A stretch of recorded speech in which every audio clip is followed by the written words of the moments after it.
Good morning, everybody. Good morning.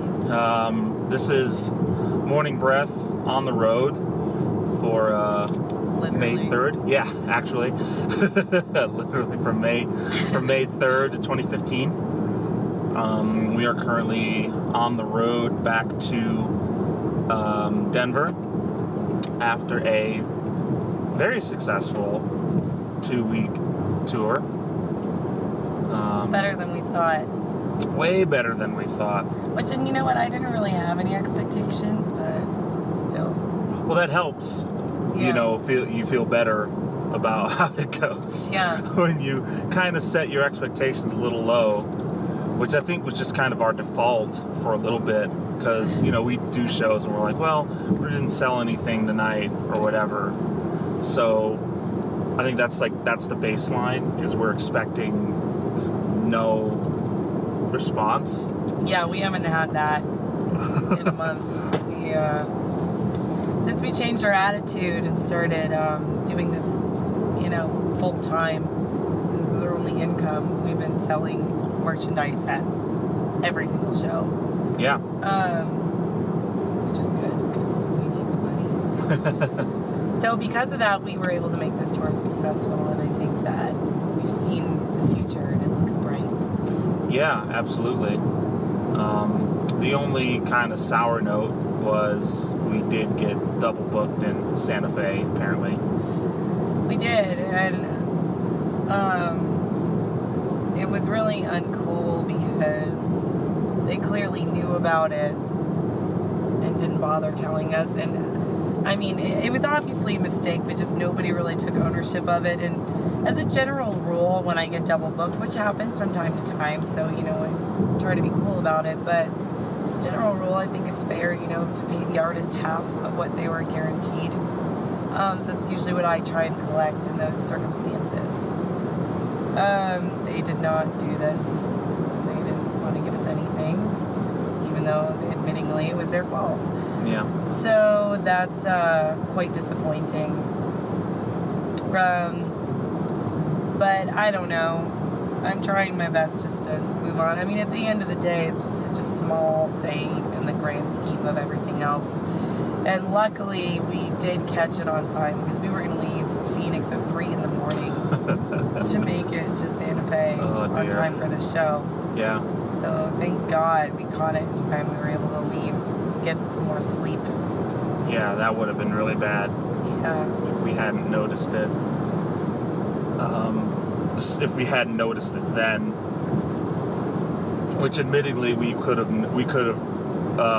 seen it sooner. Yeah, but that was we dropped the ball. Yeah, we got to take some responsibility, because I mean, we didn't do the double booking, but if we had looked at their calendar, it's just a lesson learned, always looking at the websites that we're booked to play at, always look at their calendars, so we know that everything went through okay, just for the future. Yep. So that's okay. Yeah. Some you lose some. I mean, overall, I'm just really happy to be leaving on a high note. Yeah, I absolutely. think, we had a great last show last night in Cave Creek, and we just, I think every show on this, we didn't really have a bad seat on this tour. No. Honestly. No, we didn't. Some of them are more well attended than others, but I'd say I enjoyed playing all of them. Yeah. That's for sure. They were all very fun to play. Met some really cool people and reconnected with some really cool people. Yeah.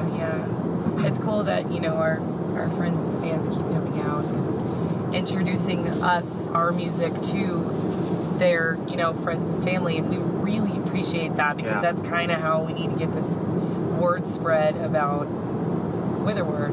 The good Whitherward spread. It's by you telling your friends and family. So we really appreciate that. Yep. One of the other topics we wanted to touch on today was the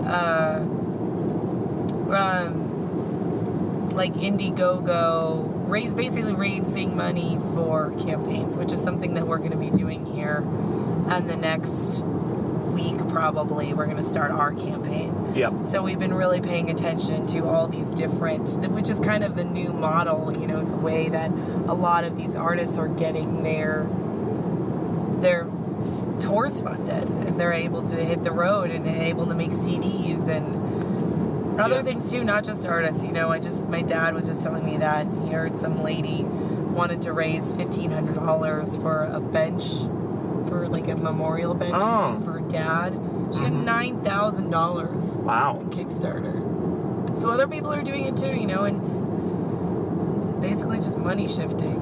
Yeah, well, it's nice because the interesting thing now is you had Kickstarter, which kind of started the whole crowdfunding, the whole kind of concept of, you know, it made the concept of crowdfunding a public thing, like in the public consciousness. And, you know, and they've been around for a while. They've kind of refined their process. They've refined what they do. But in the meantime, you've had other sites come along that present, you know, alternatives to the way Kickstarter does it. And which has been kind of interesting to see, you know, looking at them all, which really works for what you want to do. Kickstarter's great if you've got, you know, it's a way to kind of, they're all kind of a way to gauge interest, but Kickstarter's a very good way to gauge interest, because if you don't make your goal, then you don't get anything. Mm-hmm. So if you can't get enough people interested in what you're doing, then it's probably going to be tough to bring something, whatever you've got, to market anyway. It's like a nice push, you know. Yeah. It's a nice push. So the one we've been looking at is Indiegogo, which has also been around for a while. And the thing we like about Indiegogo is that you have the option to run a campaign where you can keep what you make even if you don't hit your goal. They just take a larger percentage of it. And even that percentage isn't as, I don't think it's as high as some of the other crowdfunding platforms. I'm not sure about that, though. Yeah, I'm not sure about that either. But if you make your goal, they take even less, which is great. They only take 4% if you happen to reach your goal, and you have the option to continue the campaign after it's done. You can just kind of have it up there, and people can keep donating cool. it, which I think is new. I don't remember seeing that before. I like that. That's a nice option. Yeah, so if you happen to make your goal, then you can kind of keep the momentum going, you know, after the campaign's done. Which is something that artists are doing. Like, you may have probably noticed a lot of people have a donate button on their Facebook pages and their websites these days. So they're probably trying to keep up with that. And then people have the Indiegogo name behind them. There's a couple other ones I can't remember the name of. There's Pledge Music, which seems more project-oriented to me when I looked at it. Because we've had a few people suggest that to us. And I look at it, it just from kind of walking through the beginning of the setup process, it seemed like it was geared more towards, you want to get money to make something. Not just for not for what we want to do, for touring. It didn't seem like it didn't suggest itself as the kind of platform for that. When I was looking through it, it seemed like Indiegogo was more of a platform. You need to raise money for any kind of purpose. So. And then there's also Patreon. Yeah, which is what you might be watching us on Patreon right now, actually. Yeah, we've been doing it. It's kind of where we started these vodcasts, and you know, you can watch it on YouTube too. But our hope is that if you want to support our efforts, you go to patreon.com/Whitherward, and you donate just $1 per video or $5 per video, and it just kind of helps us keep these things going. So it's a little bit different because now we're raising money for an actual tour. Yeah. The other thing, and you know, we've kind of had a conversation. Our friend Brad Perry, and we've been talking about this with him a lot on tour. We saw him in San Diego. He's an artist, and he's just going to be doing it completely on his own. He doesn't want to use Indiegogo or Pledge Music or Kickstarter. He just wants to have a PayPal account and like create his own campaign. That way he keeps 100% of the money. And there's definitely something to that as well. And we were kind of talking about how to weigh out the balance between, you know, the extra people that you might be reaching on one of the platforms versus keeping all the money. See, like so I don't know. We don't know yet. I mean, we're gonna have to try it out to see. Yeah, I think that's the thing. We'll have to just try it. And be like, oh, okay. The next one. Yeah, exactly. Yeah, we'll know for next time. Or, you know, the answer could be a combination at this point, you know. We could do both. Yep, that's true. And maximize whatever we can. We don't know yet, you know. So, yeah, I think a little bit of trial and error is involved. But as long as we do it, I think we'll get the answers we need, and you know, and it'll help us out tremendously either way, I think. So yeah, as you guys know, we're about to embark on this crazy full-time tour. So I mean, we have the show. Most of the shows are booked at this point. We don't have a way to get there yet. Yeah. Which is kind of the bulk of what we're trying to raise money for. Yeah. But, you know, touring is expensive. Venues aren't paying what they used to or what they should. Yeah. In order for you to get by. Often we have to rely on tips and merch sales, which sometimes just doesn't come in. So we have to reach out to our friends and loved ones and people that want to support the cause of us spreading our music to you. So if you like what you hear, you know, I've been saying this a lot at every show actually in the microphone, and I'll say it to you now. If you like what you hear and you have something to spare, every little bit helps us out. Absolutely. Either way, we're really happy that you're watching and listening anyway. If you don't have something to spare, we're glad that you're watching these videos on YouTube. If you do, awesome. I mean, it's a struggle, and we don't put a price on our music. Everything is pay what you think it's worth. So whatever you think that we're worth, that's what we hope that you can give. Yeah. If you have it, and we thank you. We couldn't do this without you. So keep an eye out for our Indiegogo campaign. We're launching it next week. And is there anything else you wanted to talk about for the song? Did we wrap up the tour? Sort of. Yeah. We had a great tour. It was 2 weeks, and it was gonna be 5 states, dropped off to 4 last minute. We got to see a lot of cool stuff. We got to the beach again.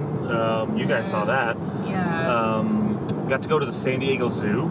Oh, that's right. Thanks to Rich.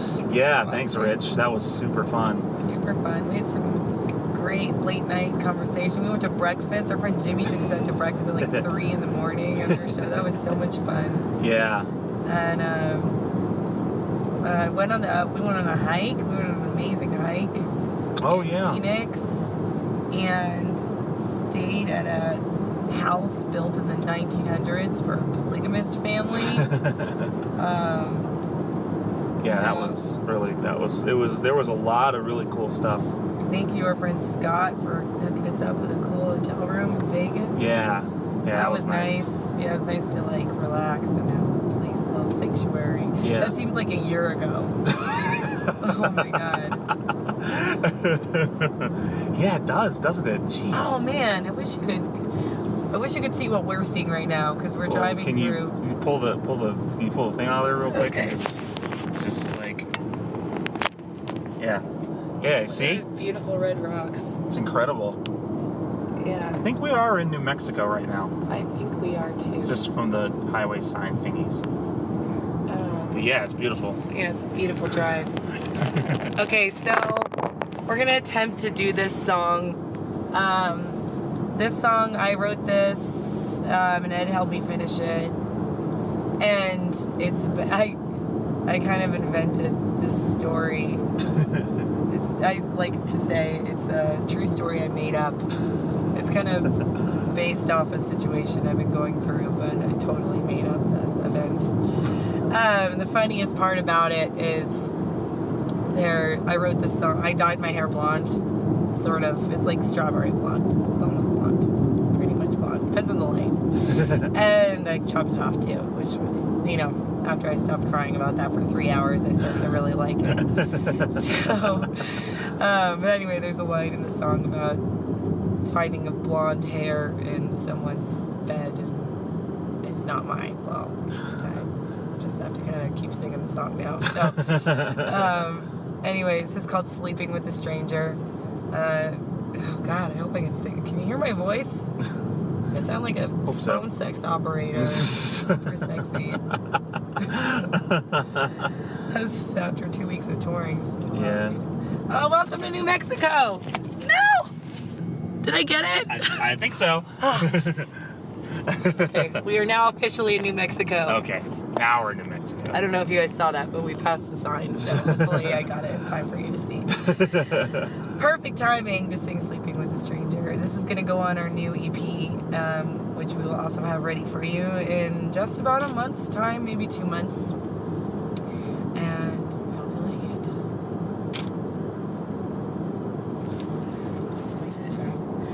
I woke up next to someone I don't know. He was different not so long ago. He has the same face, the same eyes, the same lips, but there's something behind the weight of his kiss. It's midnight, the moonlight is telling me so, 'cause he doesn't say what I already know. Something has to wake me. I can feel you changing. Did I dream the danger? Am I sleeping with a stranger?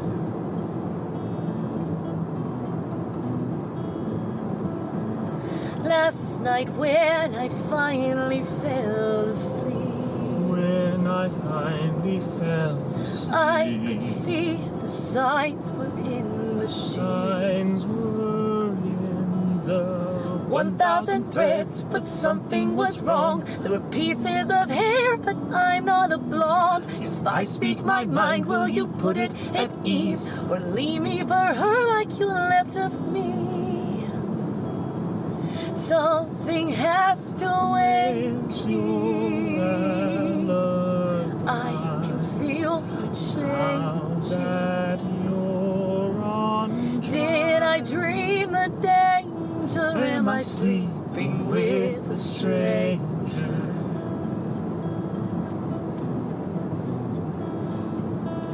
Don't open your eyes, don't open your mouth. I feel it coming, I'd rather shut out. All of the lights keep me in the dark.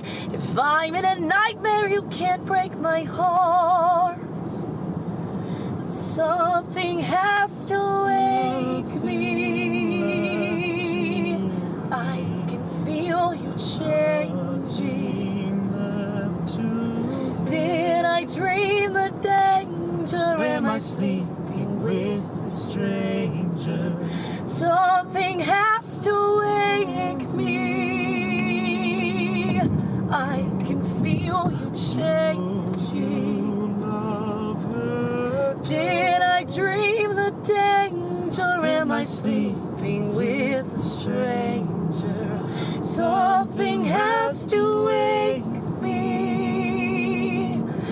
I can feel you changing. Did I dream the danger? Am I sleeping with a stranger? Man, I sound like a 13-year-old boy going through puberty. So you sound like me, in other words. Just kidding. You're a 13-year-old boy going through puberty. Yeah, always. Well, thanks everybody for following along on the tour and coming out to our shows, hanging out with us in Utah and La Jolla Woo! A roller coaster. A roller coaster in New Mexico. As always, please like, subscribe, share on YouTube. You know, check us out on Facebook. If you want to support us, go to patreon.com/Whitherward. And you can start $1. You can go up as much as you want in order to keep supporting these videos that we're making. Yeah. Thank you. Oh, and thank you to everyone who's helped us out, who's bought a CD, who's let us stay in their house, who's taken us out to dinner, breakfast, or any of those things. Like, it really helps us. We appreciate it more than you know. So we thank you. And we'll see you guys next week. After these messages. We'll be right back.